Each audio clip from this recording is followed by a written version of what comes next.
Welcome back to another exciting episode of Guardians of the CLE Live on the Believe Land Media Network.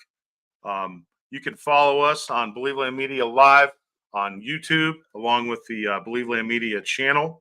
We're also streaming on Facebook, Twitch, and X. So anybody tuning in, we appreciate your time and support tonight. And Paul, my co-host tonight, Paul, I got to set you up with. So what do you want to talk about?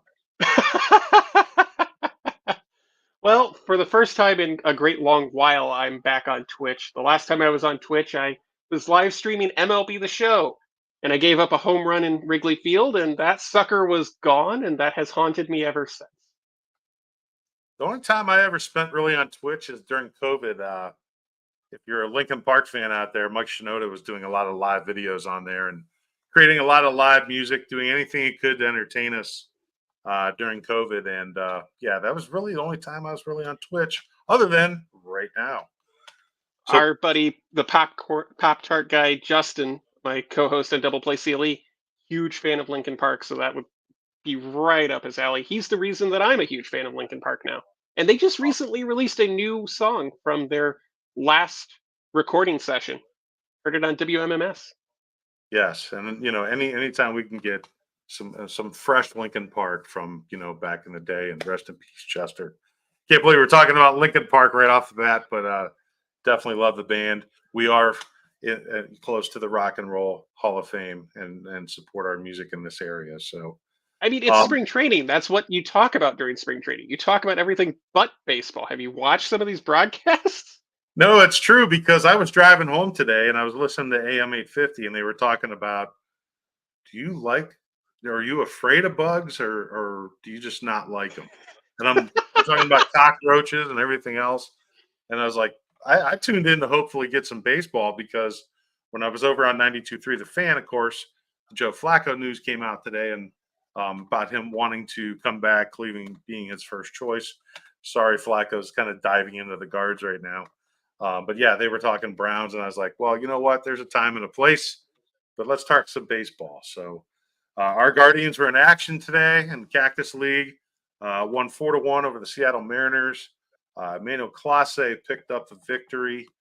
The Guardians now stand, as far as spring training in the Cactus League, their standings are near the bottom at a record of 3 wins and 8 losses. Only the Mariners, who we beat, are 1-9. Paul, something I wanted to talk about as I look at these standings for the Grapefruit League. You have the Baltimore Orioles at 10-2, and for the Cactus League, you have the Dodgers 9-2. What I want to ask you is, should we even play the regular season, or should we just skip to the World Series, Baltimore versus the Dodgers? Okay, let's put a cork in that for a minute here. Because let's just be very honest with ourselves, very clear about this. Spring training records don't mean squat. Let me give you an example. There is a rule that the starting pitcher, if he gets too many pitches in the first inning, can leave and come back in the second inning. At what point in the regular season has that ever happened? Spoiler alert, it doesn't, because it's a spring training rule. So if you can have your starter go 25 pitches, jump out for the rest of the inning, jump back in and get 10 more pitches, what is that accomplishing? What are you doing there? You're just trying to get reps. That's all this is. There was a game between the Cubs and I want to say the Reds that I was watching on MLB Network. And it got to a point where the Cubs tied it in the bottom of the ninth, 4-4. 2 outs, strikeout. We're going to extra innings, right? No, because Craig Counsell was standing there going, no, we are not continuing this stupid game, because it doesn't matter. All of my players got their reps in. I got my pitchers 30 pitches if that's what I was going for, 20 pitches if that's what I was going for. My stars have gotten their 3 at-bats, 2 at-bats. I'm good. I don't care about the record anymore. I used to be like that. I used to care. But watching those things happen in real time, it's like, if they don't care, why the hell should I? This is more about practice. And as long as my team does well in the regular season, they could go 0 for the entire spring training for all I care. I mean, yeah, you want to see some of the young guys come up, get some at bats. You want the the players you know you're going to make the major league roster, get some at bats, or your pitchers just getting some innings. Facing live action is key. Um, so that part's exciting. But then when you start looking at certain players and what they're hitting, their batting average, the home runs, and I start gauging. I'm like, yeah, if he's got, say the guy's got 5 home runs at this point, so how many of them are fastballs? What level was the pitcher at?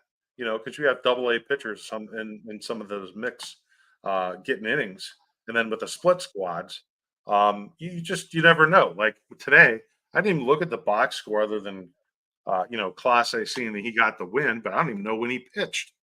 Hell, they could have See, threw him in the fifth inning for all I know, just to get him in. that's fair. Derek Sometimes wants to know if we were talking about practice, by the way. Not the game, but at the practice. game, Not yes. the game. We're not talking about playoffs, though. No, it's a little too early for that. I would say that from I don't know how much you watch Ultimate Cleveland Sports Show. I don't, but I've been trying to. They've got a It's good been product great. there. So I watch a lot of it on YouTube. In fact, Jay Crawford was on a fellow Browns podcast last night. Did an hour with the group. Total class act. But one of the videos I went back and watched, I think it's about a week and a half ago when Jay went out to Arizona to cover the team. And the first interview he was doing was with, and think I'm going to newly nickname him Warning Track Will Brennan. Um, I yeah, still you heard like it here Will. first. But yeah, I really think that with Will Brennan, when Jay was talking to him doing the interview, the main thing that was asked about the philosophy around the team offensively and how much it's changed, and he said, "Yes, it's changed 100%." He said, "We have to slug," and you really think about last year too. Mentioned we lost 31 one run games. Easy for me to say, and if we win half of those, we win 90 games. So right there, if we can start driving in more runs and we're going to try to slug more, we're going to have an opportunity potentially for a playoff just because of how weak our division is, Paul. So how do you think the Guardians approach at the plate this year? Is it more appealing to watch on TV? And I think the only answer is yes. I mean, the offense has been damn near anemic for the last, what, 5 years. That said, I don't necessarily think that going the same route as every team in Major League Baseball is the route to success. When everybody's going left, you go right. And I think that this team is better off trying to play small ball than trying to play for home runs and striking out hundreds of times per month. Like this team is going to be a all or nothing, a sink or swim kind of team. It doesn't seem like there's going to be any middle ground for this team now. If they're worried about slugging, I think that's the wrong direction to go. I think get on base. Get on base and make chaos on the base path, and you have a better chance for success, especially in the playoffs. Well, even our new manager, Stephen Vogt, he was on Sports Tonight on Channel 3 recently. In the interview, he mentioned that, at a 2-0 count, look for the team to be more aggressive to drive the ball. And that's Either fine. because we're gonna be between. Let's look at the last couple of years. So the first year of the disgusting brand of baseball was contact, contact, get on base, score runs, and we played better. That the young team played above their potential at that time, right? And then last year we see a lot of players come back to earth, a lot of injuries. So there was a lot of factors in why we didn't have success last year. But right now things are setting up for that to get over the sophomore slump, to see some improvement. You got the new manager in the dugout. You still have some ties to the old coaching staff there with Carl Willis, Sandy Alomar. So there's a really good mix here. And then another person that Jay Crawford talked about, he said he interviewed 22 different players, and he said to the man, not quoting, but to the man, everybody was bringing up they're so glad to have Austin Hedges back. How do you stand on that? Because we I know liked Austin Hedges. statistically it doesn't it it's not going to justify all the words that the positive feedback he gets from his teammates. Austin Hedges is a clubhouse guy, which we haven't had. When we had him, we were better. Now that we have him back, we are better. Because let's just let's be honest with ourselves here. We are talking about a kids game that these guys get paid hundreds of thousands, if not millions of dollars to play, unless you're Shohei Otani and the Dodgers, then you're getting paid billions. It's supposed to be fun, right? Like baseball's supposed to be fun. And if you can have somebody like an Austin Hedges who is great behind the plate, can call a game better than anybody in Major League Baseball today that can't swing worth a damn, I would much rather have Austin Hedges back there than Bo Naylor. And I know that's going to upset a lot of people, but I think Bo Naylor still needs a year of development and he needs to sit behind somebody who can develop him. And we didn't have that last year. Last year, he was kind of trial by fire. We threw him out there, and here's what you got. Now you've got somebody that can sit with Bo Naylor, show him how to frame pitches better so that he can get more strikes for his pitchers. And that is a real thing. I was watching a whole discussion about that on MLB Network just the other day, and it was an art. Like watching these guys go, okay, you have to bring it in so that you're bringing in the pitch, not taking it out and trying to go get it. That kind of stuff you don't learn on your own. Somebody has to help you get there. So I'm excited for Austin Hedges. I've been excited since the minute he was announced. But Derek seems very excited about Kyle Manzardo, Chase DeLauter, who, quote, can slug it. And if that's the case, I would like to see them break camp. And that does not appear to be the case. Um, Derek, I appreciate you bringing those two names up because when I see that, I totally agree. But that might actually be instead of making a big trade, that later on in the season, both those guys coming up because if you look back at each opening day roster and then you look later in the season, they don't even they don't reflect each other. You know what I mean? Between injuries and call ups and guys going down or trades, it's like the roster changes, a good bit. And I think for us, that's going to be the big question this year. Is it changing for the better? Because at the trade deadline this year, that we're actually more active than just trading off Aaron Savali. But let's see if that part, the Kyle Manzardo, that from that trade last year, if it pays off this year. You know what I mean? We didn't ever think about that last year. That the trade we were making was maybe just for the very next season. I don't remember that. I know Manzardo has been hitting the ball well in the minors, but is he ready to be at the major league level right now? It reminds me of the show Deal or No Deal. They just relaunched that show called Deal or No Deal Island. And one of the things that they added to it is that you have to make a good deal if you agree to the banker's offer. If your case is worth more than what you made, you're out of the game, right? And I think that's something that we're not taking full advantage of in Major League Baseball is we're just making deals for now. When you need to be making deals for tomorrow, the next day, and well beyond into the future.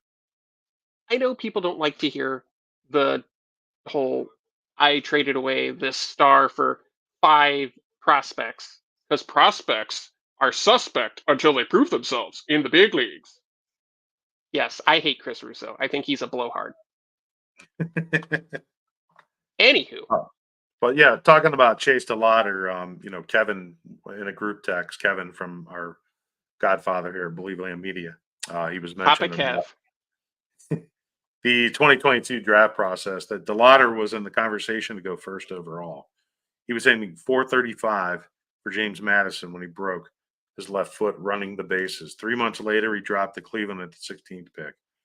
While an ankle injury shortened his first full year in pro ball. DeLauder hit 355 in 57 games. So Cleveland's outfield has been the weakest part of a strong organization. The 6'4", 235-pound DeLauder, whose follow through or his follow through free left-handed swing still manages to generate immense power. Could find himself locking down the Guardians' right field job as soon as opening day. That's big What words to say what for really DeLauder. worries me about Chase DeLauder is I see a lot of Grady Sizemore in him, and that's not necessarily a good thing. I think he has a lot of potential, and I want to see that potential realized, but I don't want him to make the same mistakes that Sizemore made, where he went almost too hard on every play. I Well, think Grady was a five-tool guy. You know that you yes, can't. I don't know how do you uncoach that though, Paul? you don't. You can't. That's the You problem. can't. The guy's going to play, and I think really the only thing we're tying into and DeLauder might even have more power. I think he does. That's why And I'm really excited for him. I want to see him sooner rather than later. I think with DeLauder that I still think that he needs some more at bats, probably at AAA. But I really have no doubts that we're going to see both these guys at some point this season, and I hope that they come up. Unlike Bo Naylor, like last year, everybody's like, Bo, come on, we can't wait. We see all these home run highlights from down in Columbus, and keep in mind, Columbus Clipper Stadium, um, it doesn't have the uh, deepest outfields too, so your numbers can elevate a little bit. And remember, he came up, I think the first month he struggled offensively, and he started to catch on towards the end of the season, started to get hot a little bit, and there's a lot to build on from that, and it's super exciting. That's probably one of my key guys this year that we know is going to be on the major league roster, and he's going to start.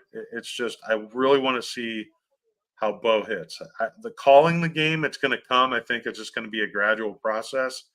And then if you think about that play, that throwout play at second, probably Oh, one of the defensive highlights of the season, that was beautiful. not just for the Guardians, but for Major League Baseball. Because neither of us have seen that, where he spins around, catching the ball and throwing the guy out at second was just absolutely special. But yeah, the importance of calling a game, we know what that means to the organization. We know what it means to the pitching staff that we have, and we have one of the best pitching staffs in all of baseball. We know we're going to have to lean on it, but this year, from a offensive standpoint, we do expect more home runs. Yes, more strikeouts are going to come with it, but the more home runs is definitely important. Which, Paul, I wanted to talk a little bit about. I wanted to go play a little game with you, and let's do over under. And I want to do over under as far as let's look at our offense first, and let's go with the category of home runs. Okay. So Jose Ramirez led the team with 24 home runs last year. So do you want to go over or under 24 home runs for 2024 season for Jose? So if we're talking more about slugging, then in theory, we're going to hit more home runs. And who better to do that than the guy who is the captain of the team? That said, I think Jose's putting an immense amount of pressure on himself, and I worry that that could crush him, especially midway through the season. So I'm actually going to go under. I'm going to say that his doubles total is going to be over, though. So last year he played in 156 games. Total doubles he had was 36. He had 5 triples as well. 80 RBIs, 28 stolen And one bases. knockout. What's that? And one knockout. That was the hit of the season. Yeah, he That was hit his Tim biggest Anderson hit. so hard he signed outside the division, signing with the Marlins. He knocked Tim Anderson out to South Beach. He took his talents to South Beach. Let's go with our second leading in home runs for the Guardians last year. Josh Naylor had 17 in 121 games played. Do you want to go over or under 17 for Josh Naylor? So if you ask my friends, I am, quote, a jinx. Anytime I think a player is going to do well, they do terribly. Anytime I think a player is going to do terribly, they do well. Josh Naylor is without question my friend Justin, who is my co-host on Double Play CLE, he is his favorite player. So if I say he's going to be over and he doesn't, I'm never going to hear the end of it. Like, ever. Trust me on this. I know. So I'm going to say under to make sure that my friend is happy and not go with the Well, analytics on this one and hope to God that I am a jinx and this works out as like some sort of reverse jinx of sorts. I'll follow you on that, but with them wanting to slug more this year, I think for both those guys, it's going to be over. I hope Josh, stays healthy, gets more than 121 games this year. That's a Um, big thing. exactly. That's always been, part of his issues is staying healthy. But last year had a great season before the injury. Um, I think I think something that's going to lift him, Paul, is probably going to be the play of his brother. I think Yes. watching Bo succeed at the plate is going to help the competitive juices between brothers, regardless of what all the other teammates are doing. I think that's going to help drive and having Bo there all year. I think it's going to help elevate. So as far as both these guys, I'm going to go over. I'll Um, give you this. I am a proud older brother and I will compete against my younger brother to the nth degree. But if somebody messes with him, I'm going to be the first person to throw hands. So I want to see him succeed in ways that I never could. And I can only imagine that Josh Naylor is the same way as I am to my brother. right, right. Um, let's go next with Andres Jimenez. 15 home runs, over or under for the 2024 season? This one is really tricky because what hitting style of Andres Jimenez are you getting? In theory, it should be over, but he's got his position locked down. So he has no problems or worries about what he's going to be doing this year. I don't think he wants to hit home runs. I think he wants to go for extra base hits, but I don't think the home run is his style. I don't think that's his I don't think he has a power swing, and 15 home runs is a lot for somebody like him. He reminds me an awful lot of an Omar Vizquel or Roberto Alomar type hitter, where you just need to get on base and run the bases or drive it into the gap and knock a guy in. I don't really see him going much further than 15 home runs, maybe 16, 17. I'll go slightly over just to give him the benefit of the doubt since we're preaching slugging in Goodyear, Arizona this year. Well, I mean, I want to go over for the fact that the one spring training I got to watch, thank you, Bally Sports, that um, that Jimenez was batting second. Now, the problem I had, and I know it was something they talked about on the broadcast, that Kwan was on first. I think he got a base hit, got on first, and Kwan wanted to steal second. And who's up there swinging away? Jimenez. It's like, let the guy steal so you don't even have to move him over to second, other than, he should be on at least third base, even if you ground out to the right side. I mean, a Um, hit and run would get him to third easily and possibly score him depending on where you hit that ball. So it's not necessarily a bad idea. but I'm going to go over because if they do stick him in that second spot, for a good portion of the season, the thing that's got to change for him too, though, is last year he didn't hit the ball as well with two strikes. He was making really good contact the previous year when we did win the division. I'd love to see him get back to that level.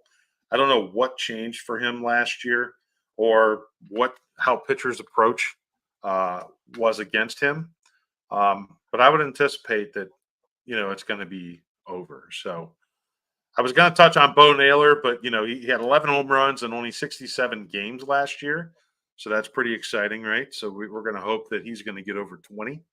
But I would hope here's so. the key. Here's the key guy that want to go over or under for 2024, regardless of where he's in the lineup, whether he's starting as much as he did last year. But let's go Miles Straw over or under 1 home run for 2024. Hmm. What do you got? This is a tough one because it is a leap year, and that will affect the way he swings. So, I've never taking heard into that one, cons- by the way. taking into consideration the lunar effect on his swing, not to mention his first swing of the season will come during in Cleveland will come during an eclipse. I'm gonna go under. My God in heaven, if he is our starting center fielder by the All Star break, something has gone wrong. I like Miles Straw, but he Yeah. has no bat.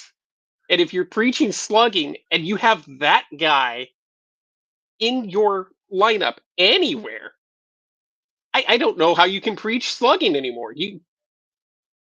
That would be like me saying that I particularly enjoy peanut butter cookies and then telling you that I have an allergy to peanut butter. I'm gonna say I'm gonna go with you. I'm gonna say it's zero. I think at bats. Last year he played in 147 games. I don't see that happening this year. And you know, The what only was it? way that His at bats for 462 at bats last year for his 1 home run. the only way that Miles Straw gets a second home run is if Jose Canseco comes out of retirement and plays right field. Off the Boink. dome over the right field fence. The highlight of Jose Canseco's career. It's hard to believe, as I said, that Straw had 462 at bats, and I know Naylor was injured, but that's 10 more bats than Josh Naylor. That's absolutely scary. So, yes, let's move away from that center field spot. Let's hope Voter put somebody else in there to start. Miles being our fourth outfielder at best. Um, I would so love to have him as a defensive replacement. Seventh inning, throw him out in center field, let him make spectacular plays to keep the game close or save it for us. Because he is a great defender. I've seen him make plays that nobody would make. let's take a look at batting average real quick on a few players. So Josh Naylor, as we talked about, had a nice season. Batted 308. Over or under 308 this year for Josh. Slightly under because he's going to have more strikeouts. It's just the nature of the beast. If you're swinging for the fences or you're swinging for power swings, you're going to strike out more. So a lot of these guys that have high batting averages and high on base percentage in general, it's going to come down a little bit just simply because of the nature of what you're preaching. Now, if you were just preaching get on base, I would argue that, yeah, it probably would increase his batting average. But if we're going to preach slugging, it's going to drop. I would say probably 285. That's fair enough. I'll take a little bit decrease in the batting average in order to add to the home run total. Yeah, I'm good for that. So, one player I want to talk about too, real quick, batting average wise, Stephen Kwan. I think he had a slower start to the season last year, if I recall. Finished at Yeah. 268. So over or under 268 for Stephen Kwan, which last year you said you were a Major League Baseball MLB Network junkie. So Yes. I remember watching last year them interviewing, and I'm trying to remember which one of the guys on the panel said he predicted Stephen Kwan to win the batting title last year. So are we going to be more towards the can Stephen Kwan win the batting title this year, or is he going to be under 268 this season? I'm going to hope that he's over because if we're talking slugging, your leadoff hitter should not be slugging squat. That should be your guy to get somebody on, to get the pitcher out of his rhythm, to get 5 or 6 extra pitches out of the at bat, to try to give everybody else in the lineup a quick look at the guy that's starting. Granted, most starters are only going 5 innings now, but that's at least 2 at bats that you're going to get off this guy. It's tough because you also look at some of these bullpens that are coming out throwing 99 and 100 miles an hour, or have these devastating sweepers and cutters and sliders and all of these off-speed pitches that start here and end up somewhere over here. That's a tough ask. I'm cautiously optimistic that Quan is going to find the form that he had in his rookie season and increase that number. But it also is a matter of where does he bat in the lineup, because he might not be the leadoff hitter for long. Right. Well, I really hope he can just get back to form, more consistency throughout the season. But I'm hoping for be to be the over, making more contacts this year. Maybe his home run totals go up a little bit, but if there's anybody you trust as far as their work ethic and putting the time in and the hustle, I trust that Stephen Kwan's going to have an even better bounce back the year this year. So I'm excited for him too. So I have Bo Naylor, from an offensive standpoint, but Stephen Kwan too. I really think him setting the table for the rest of this team and is going to be ultra important in a very winnable division. So, Paul, I wanted to jump a little bit to the pitching staff, taking a look at some of the ERAs. I know we can look at win totals, but sometimes that doesn't tell the whole story. If you remember when Cliff Lee, when he won the Cy Young Award with his 20 games, or what he won, I think 22 wins that season. But wins don't always tell the story. But ERA is so important. Tanner Bybee, our runner-up to Rookie of the Year last year, had a great season. Went 10-4. But looking at his ERA, so impressive for a youngster coming up. Didn't start with the major league team coming out of spring training last year with the Guards. It was up rather quickly. Finished with a 2.98 ERA. Over or under 2.98 for Tanner Bybee. Lower. He's got enough time in the big leagues that he's seen a lot of these guys for multiple plate appearances, and now he has a scouting report that he can personally refer to, that he can physically go, "Oh yeah, I remember last year I hit him with a fastball down and in, and he just drilled that thing and it landed somewhere on Eagle Avenue. I won't do that again." And he's not just going up against the entire AL Central. Remember, the way the schedule is slotted now, you will play every single team this season. That has changed the dynamic of pitching more drastically than people realize, because you're not getting as many reps against teams that are necessarily bad. Like in our division, we could beat the brakes off of the Kansas City Royals for 25 years, minus the little spiel where they won the World Series, went to the World Series. We'll ignore that for the time being. But like you had a doorstep in the Kansas City Royals to beat on. You don't have that anymore, because at some point you're going up against the Yankees, you're going up against the Dodgers, you're going up against a. I genuinely think that Arizona is even better now than they were when they made it to the World Series last year, and I think a lot of people are going to sleep on them again because of their division. And honest to God, I think the Dodgers are not going to win the division. I think we talked about that, or maybe it was with Derek too. But we talked about how many more wins can the Dodgers actually get this year with all the money that was spent. They can only get so many more. You'd have to It's go baseball. 162-0 in order to pull that off.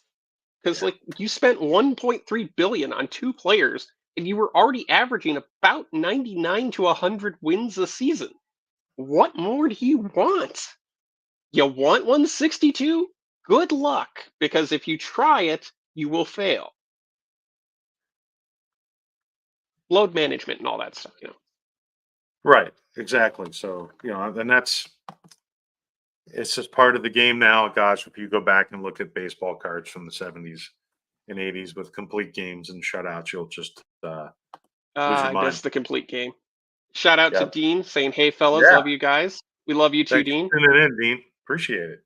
He is a co-host on the Pile Driver podcast, which you can catch right here on Believe Line Media Network Live. Did I get that right? Yes. Oh, sweet. I haven't gotten a chance to do one of those yet, so I wasn't sure.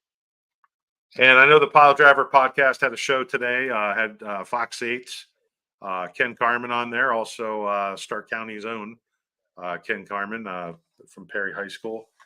So Check. the I Ken mean, Carmen interview actually got rescheduled at the last minute, it did. unfortunately. It did. It Ah, was going to be on that's what All happens Things when I work. Cavalier. It was on All Things Cavalier was the Ah, game plan, but unfortunately something came up and Ken had to reschedule for another day, which will be announced as soon as we get information on that. Kevin, of course, saying "What's up, guys," uh, and confirming everything that I just said because I'm really good at what I do, apparently. good. Just That's what messing I with you. get for working. Damn it. Hey, I So, consider Ken Carmen the voice of Cleveland. So I mean, yeah, the radio show that those guys do in the morning is great.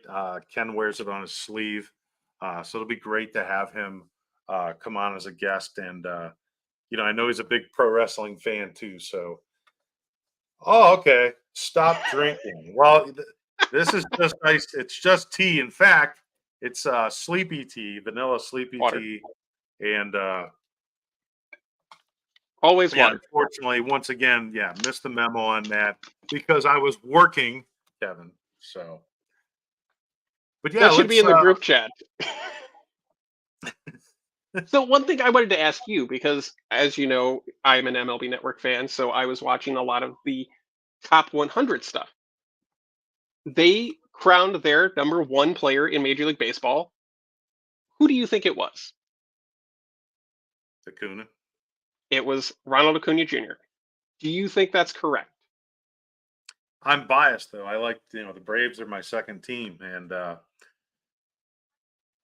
isn't it unique in the situation where you have the best player, one of the best players in baseball, in the year they won the World Series, he wasn't healthy to be on that roster, and then last year they get him back, and it just goes to show there's no guarantees. All that money that the Dodgers spent on Otani, and there's just no guarantee. It's not like Otani brings playoff experience because he hasn't even sniffed it with the Angels. Well, like I But was no, trying to think. Acuna is one of my favorite players, five-tool guy, and yeah, I enjoy watching him play for sure. Well, I was just thinking, when is the last time that you can remember any single player hitting a major milestone record type situation and then their team winning it all? Because I genuinely cannot think of a single time where it happened. Yeah, I'm Because not the sure. the Giants didn't win the World Series when Bonds hit 73 or broke the all-time home run record. The Cardinals did not win the World Series when McGuire broke the home run record. The Cubs didn't make the World Series when Sammy Sosa also broke the record at the same time. You, ERA wise, I can't think of anybody who's broken the ERA record and then gone on to the World Series and won it all. Mariano Rivera is arguably, if not arguably, the greatest closer in baseball history, and the Yankees did not even make the playoffs in his retirement season when he broke the record for most saves. So maybe it's that dynamic of this isn't a player sport, this is a team sport.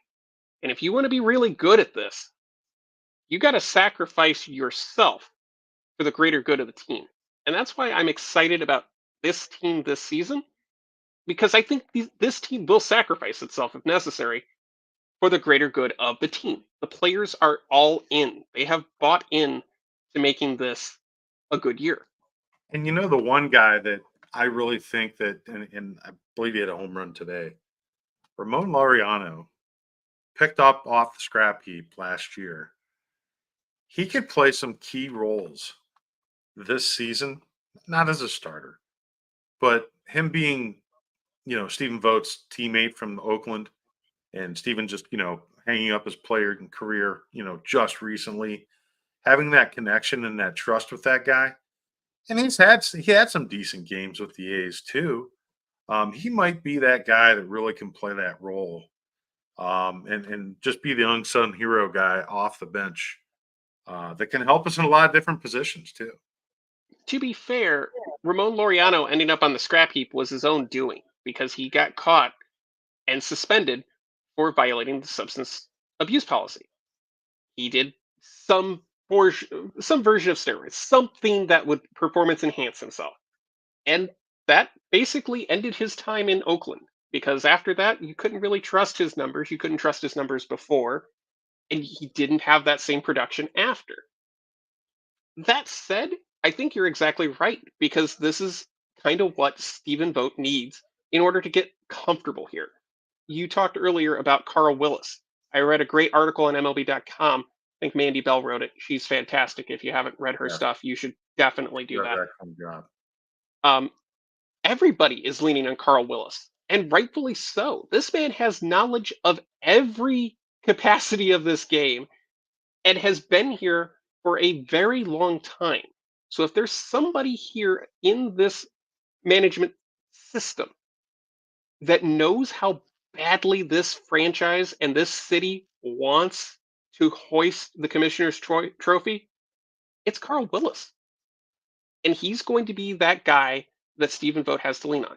If it can also be Ramon Laureano, that's great because having something that makes you comfortable, a blanket of sorts, that's not a bad thing.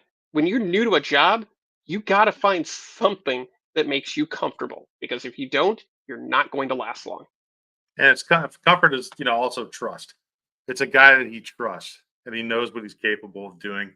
It may not be that, he's the guy all season, but I think especially at the beginning of the season might be a guy that he leans on, maybe for pinch hits, stuff like that. So, Kevin um, wants to know my thoughts on Chase DeLauder on the opening day roster, and the yeah. answer is Well, I didn't we already would be answer fine that? with it. I think He Kevin he came in here in the fifth inning he instead of he was being here. watching the Guardians of the CLE guard cast. You know, he was Oh, watching the back half of it. He was okay. jumping in there. I'm perfectly fine with Chase DeLauder starting in AAA, but he needs to be here by the All Star break. Is essentially where I'm at on it because what more can you do with Miles Straw? We already ridiculed Miles Straw for about 10 minutes. I don't feel comfortable doing it again because he did go after those Yankees fans in the Bronx, and that takes some cojones. Yeah, you're right. I mean, that was probably his highlight moment. I mean, With he the was team. one of us. Have you ever been to Yankee Stadium? Yes, September of 2021. First time there. It was the last series as the Indians at Yankee Stadium. It was a beautiful Saturday day. We blew them out, and I couldn't have been happier. But the fans are kind of jerks. They're stuck up, entitled jerks. That's why I have a segment that I have on my show, Double Play CLE, that I can't necessarily mention here because it's F the Yankees, but it's because the Yankees are horrible. Their fan base is horrible. The team's awful because they just keep buying everything that's not nailed down. It's amazing to me that they still haven't bought Jordan Montgomery or Blake Snell yet. I'm still amazed they didn't get Cody Bellinger, to be honest. Like, I hate the Yankees. I grew up hating the Yankees. The only exception to that rule is two players, Mariano Rivera and Derek Jeter. Because when you see true greatness in front of you, you have to admire it, recognize it, and appreciate it. And when you saw Mariano Rivera play, when you felt Enter Sandman play, and you got to experience that, totally different vibe. Derek Jeter, the captain. If you put Derek Jeter on any other team in Major League Baseball, he is just another name on a score sheet somewhere. But there was something about New York, Yankee Stadium, and that atmosphere that basically fostered him into one of the all-time greats.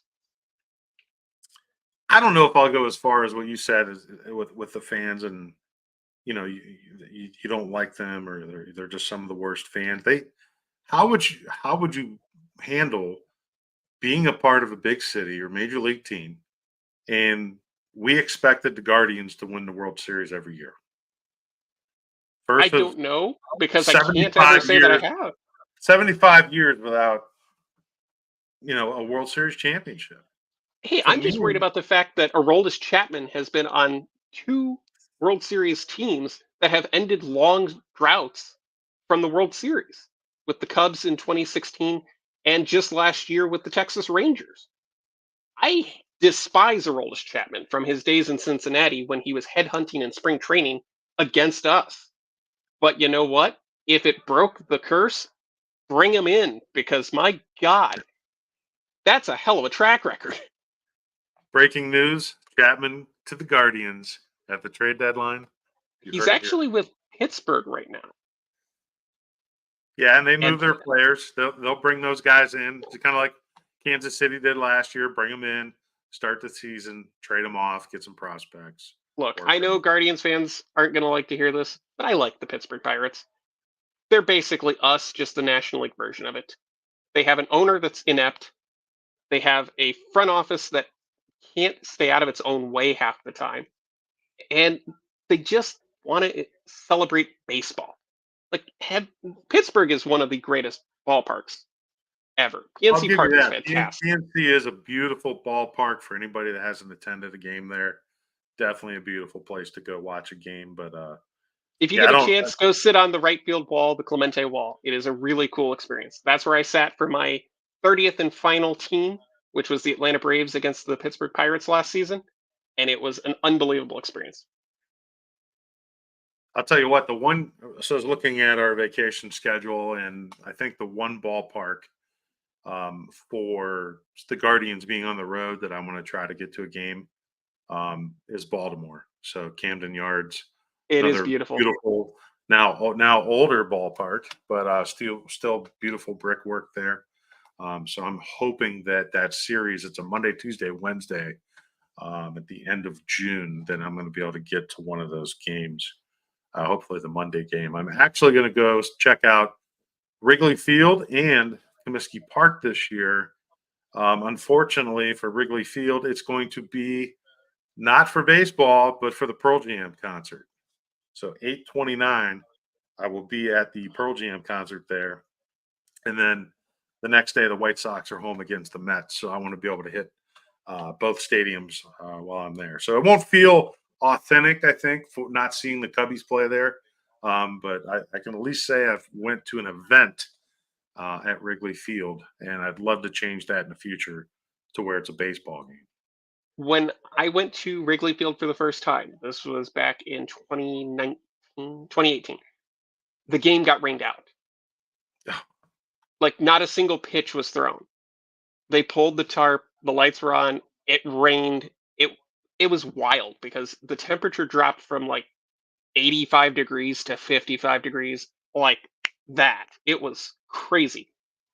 And I always said I would end up back there, but that experience really made me appreciate when I finally did get there, which was a couple years back for Cubs and Brewers. And I got to see our old buddy, the Franmil Reyes hit a monster shot that actually didn't leave the ballpark. It was just a really long double, but man, it was cool to see. And it's just a really cool vibe. It when they win and they play Go Cubs Go, it is like a party. And just outside of the stadium in Wrigleyville, it's just like this constant party that is going from the minute the gates open to the minute you leave and head back to the train or head back to your car or whatever mode of transportation you're doing. It is definitely something I recommend to every baseball fan because it is something you can't appreciate on TV. You have to see it in person. And US Cellular now guaranteed rate field. I personally love that stadium. I'm in the minority on that. And it's disappointing that they're trying to tear that down and rebuild something else. I think they're just trying to catch it ahead of the curve of whatever where everybody is with these stadiums. I love guaranteed rate field. It feels like baseball. It feels like it was built for baseball. It smells like baseball. And I know that sounds stupid when you say it about a baseball stadium, but there's just something about the atmosphere, the energy that is unmistakably baseball. And that's what I love most about a good baseball stadium. You know that feeling. You can smell the grass. You can taste the hot dogs in your mouth just from the brief wafting of the smell coming towards you. It's just a nice place. Get some Italian beef while you're out there. I might have to.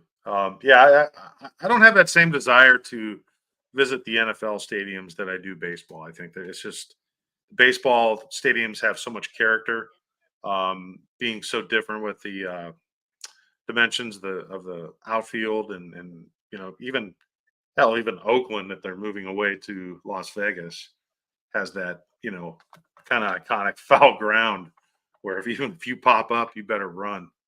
That is my Um, least well, favorite it's the play last in stadium I MLB The think Show. left that also hosted an NFL team. So yeah, but not much longer. I know you were Is it? talking about you I think saw it the is. renditions for the Las Vegas A's new stadium. Yes, it's great. They're going to take the Sydney Opera House and just plop it right down in Las Vegas on the Strip. It's amazing that they're going to be able to pull this off.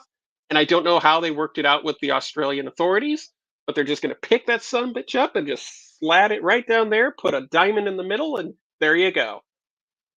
In all seriousness, it does look pretty cool. One of the interesting features is one of the pieces of the roof is going to have the scoreboard in it, and I don't know how you can pull that off without a projector. So I don't think it's going to work, but it's a hell of an idea to try. Is it something comparable to that sphere out there that they have Uh, whole concerts and stuff in? The way Sort that of. It wall would is, be like, that but screen. instead of it being outside the stadium, it would be inside the stadium. And I The don't know if inside, yeah, that the piece, inside of the roof. I don't know if that's going to move or not. So that would affect its ability to do that. Yeah, I'm gonna have to definitely check that out. Yeah, because between the Raiders Stadium and that sphere out there that they were showing, for during Super Bowl, some beautiful Oh my stuff, and we God. better get used to that because we're gonna have a dome stadium before you know it too. Fingers crossed. It's gonna Fingers happen. crossed. I can't cross enough things to make this happen. I'm genuinely crossing everything available to me right now. This is actually very uncomfortable. I'm going to stop doing this. Yeah, it does look pretty raw. We don't want anybody getting injured during this telecast here. So Hey, if they put the stadium in Brook Park, I won't even have to go that far. It's like right up the highway from me. good. Be great. I could actually go to a Browns game and not have to worry about the drive afterwards. Well, they'll have some logistics to work out. Drawing all that traffic on a Sunday, plus whatever other events they're going to hold. Because look, WrestleMania, baby.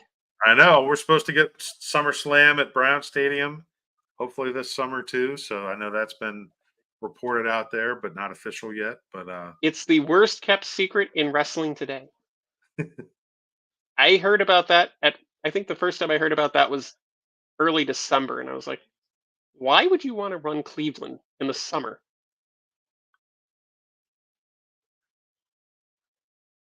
I've done yeah, enough outdoor wrestling shows in August to know that it is a very real chance that it is going to rain.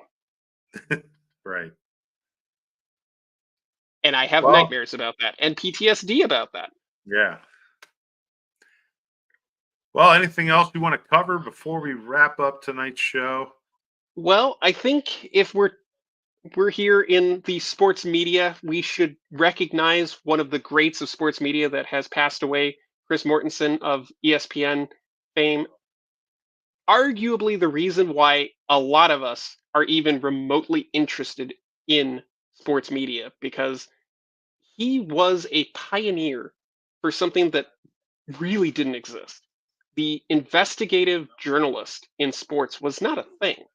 It was honest to God one of those things where you wanted to do your best to not cover the story because you wanted to maintain your relationships with certain players so that you could get hot scoops and you could get those early stories before anybody else did. And it's a shame to see him go. And I hope that he was able to enjoy even a little bit of his time. It's very tough to explain to people who've never done any form of investigative journalism how much work goes into that and how much time you have to spend. You are on the phone, you are emailing, texting, you are following leads, you are doing everything possible to make sure that you have every fact correct if you're good at this, to make sure that when you break that story, that it ends up being something that people like us talk Right. about at the lead of the story on our show. And I And appreciate that, about him, that his professionalism, classes, you can see it in his passion and his reports and his story, that you want to make sure you got it right, not just because it's your job, but the person's life that you're talking about. And you want to be accurate. And I know, you and I are probably a lot on that same wavelength, that, we try to put together the show this week. We would love to sit and spend hours after hours, putting a lot of work into it, and a lot of, like production meeting, a lot of the time that is spent organizing these shows, and the data that's put into it in order to get put on a good show for the people that are watching. And we appreciate anybody that's tuning in right now, and I hope you can feel our passion for baseball.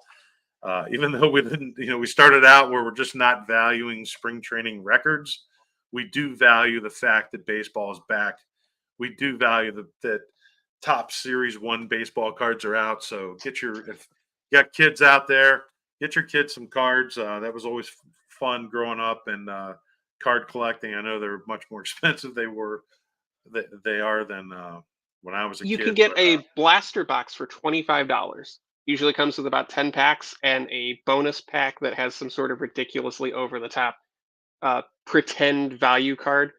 yeah, Get that, and then let your kids run free, because it's going to set them off on a path to an awesome hobby, and hopefully they'll join our fandom and become big baseball fans like we are, and that can fill more seats in the stadium, that can make our city hungrier and happier than ever before. I mean, we just finished renovations on the stadium, didn't we? Like, they got all well, the not walls finished, knocked out. but I know there'll be uh, different levels will be completed before opening day. But I know not everything is supposed to be done this season. I believe it's going into next season where everything will be completed. I don't know what phase number we're on, but yeah, 7.2. but we'll definitely see some improvements. But yeah, thanks for tuning in tonight. And Paul, thanks for joining the show and co-hosting with me again, talking some Guardians baseball. To recap, 3-8 spring record. Paul and I don't care about that record right now. So many split squads, nothing to worry about as we build going towards. We're in the month of the opening of Major League Baseball season, and it's exciting that it's not that much farther away. Thursday, March the 28th at Oakland for our Guardians, but the regular season actually starts, I believe it's March 21st, in Korea with the San Diego Padres and the Los Angeles Dodgers. Something to keep an eye on for this entire series for them. That's going to put San Diego and LA at a disadvantage, because they're going to play 2 games there. Then they're going to go back to their spring training facility and have to pick up spring training games again. You have to wonder if that's going to affect either team, and I do think it's going to affect San Diego. And I want to thank Korea because their baseball league helped me get through COVID. KBO, Remember when they were showing Korean baseball league games, and you had Boog guys? Shambi was calling those. Yeah, there was a very few guys that had some major league experience that were within that league. But man, that was just to watch live baseball at that time. My gosh, we were so thankful just to be able to tune into something of live sports. So It was nuts to sit there and watch the game, knowing that the people that were calling the game were on the other side of the continent, in probably their PJs, in their house. yeah, maybe Like, other Crocs. if you told anybody in 2000 that that was going to be a thing at any point in this century, they would have looked at you like you were crazy. And not only did it actually happen, it was how we survived for a period of time. That's right. But let's wrap up tonight's show. I want to thank everybody. Derek, Dean, Kevin came in the chat tonight with some And comments everybody and watching. questions. Yeah, we appreciate it. We're looking at 82 live viewers right now, so thank you very much for tuning in. We appreciate it. Not bad for spring training. We look to continue to add to our viewership, and anybody out there that is looking to or knows somebody that wants to have sponsorship for us to help promote your business, please reach out to Kevin Sleds of Believe Land Media for sponsorship, and we'd be glad to work something out with you to help promote your business. So, Your ad here. yes, exactly. Hey, you You know, can follow, sponsor my hat. You can sponsor the hat that I wear. I'll do that. how about a tattoo? You're going to get a tattoo? I'll never have a tattoo. Yes, I'm I not a made fan of that needles decision long myself, ago. but I thought I would ask. But yeah, But yeah, if somebody wants to sponsor the hat that I wear, I'll do it because that sounds like fun, and it's something different that we can do to make things more interesting than what everybody else is doing. yeah, I'll go for it. absolutely. But yeah, continue to follow Believe Land Media across all social media platforms, Facebook, YouTube.